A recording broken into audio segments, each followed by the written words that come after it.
What's going on, YouTube? Happy Sunday, fun day. It's December 4th, and just wanted to show some pickups I received Friday and Saturday. These items are listed in my shop already, and just want to go through some of the items I picked up. So we'll first start with the raw coin. So let me zoom in here. This was an 1878 San Francisco mint. Definitely BU condition, and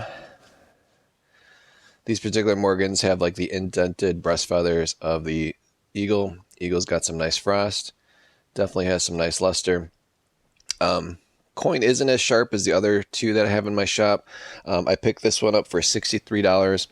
Probably paid a little bit too much, but that's kind of the going rate for the first year of the Morgans.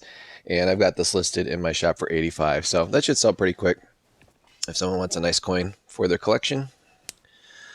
Next are some silver eagles. So I picked up some silver eagles in a collection. The 94 here I put in this holiday holder. Got this coin for $38.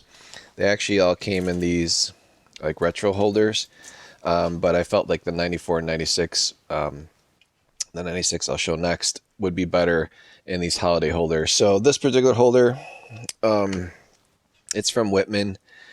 It doesn't really, I mean, it kind of has like a Christmas theme, but really it's just for holidays. So I figured if someone wants to grab that for a nice gift, either someone's born in 94 or that's a significant year. So like 94, for example, was the year I graduated high school. But some people like to give these as gifts, someone that does collect silver eagles, and that is kind of a key date. The 86, 96, actually, the 96 is the key date. 86 is next. And then I would say 97 is next. And then 94 would probably be fourth on the list for collectible dates. When I make as many. And I always include a little punch out, and I'll seal that. Next is the 1996 American Silver Eagle. What I really liked about this collection that I picked up, again, each coin was $38. Obviously, if you were to buy a 96 all on its own, probably be $50 plus, and it would be in paired. This one is nice. It's not perfect, but it doesn't have any milk spots, which is very common with the 96. So listing this guy for 69 bucks, and this guy here I'm listing for 55. So, and if you think 69 is high on this, the last coin I sold in a holiday holder was 69, so that's where I'm getting the price from.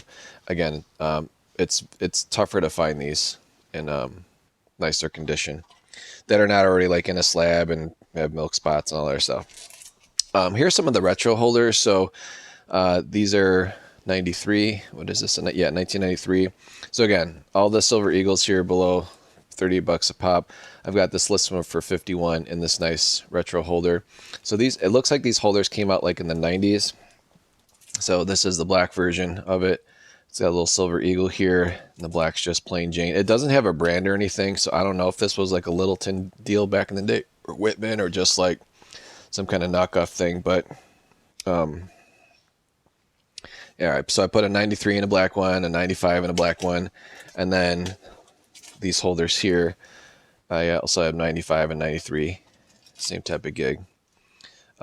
But again, I think these holders came out in the 90s because you really don't see them. And it is pretty rare to pick these up that are in nice condition. They're really fragile, though. Like, these break all the time. Like, these are already broken here. I mean, it still opens and closes. But I cleaned up the holders with alcohol inside and out so that they're nice and clean, free of fingerprints, anything gross. For you basketball fans out there, I found this interesting. I normally don't like really pick up basketball stuff, but sometimes like I watch a basketball highlight and then I'll just like pick up the player. So this particular one, everyone knows who Kevin Durant is. He's still doing awesome. I didn't even realize he's 34 years old already, and I didn't realize his rookie year is 07. So anyways, there's not a huge population count of these. I think there's only like 259 of these worldwide. So I was surprised I was able to pick this up so cheap. I know trading cards are kind of soft because all the people that buy and sell trading cards, I think, are scam artists. But all in all, it's still the population report remains like there's only 259 of these. He's definitely going to be a future Hall of Famer. He's not a really popular player, though, just because of his attitude, but you can't ignore his play. Like, literally just did like 45 points the other day. I think like less than 2 weeks ago. So Even if you don't like them, I did like the price I paid on this. This was 33 bucks. I got a list in my shop for 75. I think that's a bargain. But again, trading cards are pretty soft right now, so this might be more of a long-term hold. But again, PSA 9, anytime I can pick something up for what it costs to get graded, I mean, you guys know, or if you don't know, it costs at least $15 plus shipping. That's on the economy scale for PSA, and that could take like 6 months to get back. So it's kind of cool to pick something up for $33, this old, low population count, future Hall of Famer, and a PSA 9. Obviously, a PSA 10, I wasn't about to spend like 400 bucks on something like that, but PSA 9 with 259 count, it's good enough for me. So again, I mean, if I can get a PSA 10 for 100 bucks, I probably would have paid for it. But again, not a huge investment, but again, just something. I never owned one of these, and I wasn't collecting cards in '07, so I thought it was cool, a cool pickup.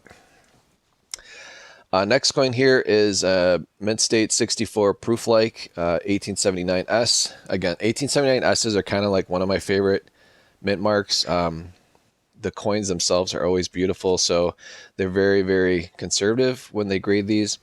But for the money, this was a really nice pickup. So I got all of these, except with the exception of the Annex ones, from the same seller. So all these PCGS ones I'm about to show.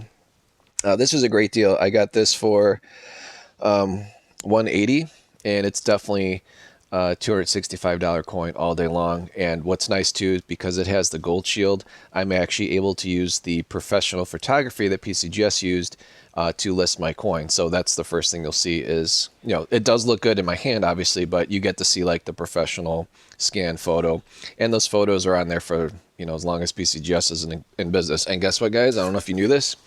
PSA, PCGS, owned by the same company. Go figure, right? I think I got that right. Next is an interesting one. This is an 1880 over a 9 San Francisco, and it's got our infamous CAC green sticker. So this was a really good buy. I ended up picking this coin up for 159 bucks. I didn't even know what this was. I had no idea what 1880 over 9 is. I will attempt to show you what it looks like. It'll probably not work out, but guys, I don't edit my videos, so if this is bad, then it is what it is. So I take my loop here, and we're going to go over the O. I don't know if I'll have enough lighting here. Is it working? Oh yeah, it's not going to show. Well, anyways, there's a little bit of grain inside the O itself, and it's basically the O's was printed over a 9. Yeah, that's not going to work. I'll stop doing that because I'll drive myself nuts trying to fix that. Anyways, again, pick this guy up for $159. I've never owned an O over S mint mark, nor, you know, CAC coin that is not like in a retro Rattler holder. So the retail on this is 225 bucks, which I have it listed at, but because it's CAC'd, it's probably more worth like 250, 265. Again, it's rare. So I have it listed just for the PCGS retail price at 225 because I got such a good deal at 159. So if anyone's looking for a nice CAC coin that's not at CAC retail pricing, this would be a nice pickup for 225, which is basically what a Mint State 64 80 over 9 San Francisco Mint Air goes for. Next is just a nice coin. These are kind of common to find, but it's just the grade, the quality of the coin itself is harder. So this is an 1881 San Francisco Mint, Mint State 64.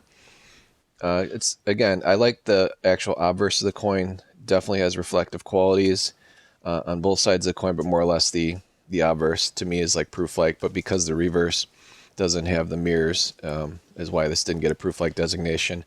So I always consider these like an upgrade above the standard Mint State 64s. It does definitely have a little bit of toning, but anytime you get that frost and mirrors, and then a nice full breast feathers, no distractions in the fields, I felt this was a nice pickup. So I picked this up for 94. I do have it listed for 145. I do think it's worth it. If this does not sell, I will then crack this out and just sell it raw. And I bet you raw it will sell for at least 135 to 125 with that. And then next is, I've picked these up before. I actually picked up a third one. So again, if I picked this up from the same seller. They don't show photos of the actual coin you're getting. They kind of use like a stock photo, which I think is kind of weird. So I've been picking these up as they've been offering me deals. So I picked this one up for $132. I have it listed in my shop for $172. And definitely, even though it says obverse only for deep mirror proof light, the reverse is definitely has mirrors. The obverse obviously has very deep mirrors. See how my finger reflects in that. So these are really gorgeous coins for $132. Definitely worth $175. And I think I got a third one coming in. So love to invest in these. Get those listed out there because you don't see these all day long, or you don't see these very often, and you definitely don't see them very often for under $200, even though it's a common date. So anyways, guys, that's it for my video today. Appreciate you guys watching. And man, this week's been interesting. So I've had some really good sales. I had one particular buyer purchase a lot of coins for me. Like literally, he spent over $1,500 in like 2 days. So appreciate that. And he's next state over. So I don't know if he watches my videos, but if he does, hey, I really appreciate it. He probably does not, but some people do that watch my videos and they do buy for me, so I definitely appreciate that. And you guys have a good rest of your day. And I'll have some definitely more stuff coming in Monday, so I'll do my normal Monday video tomorrow. So again, please like, share, subscribe, and have a good one. Talk to you later.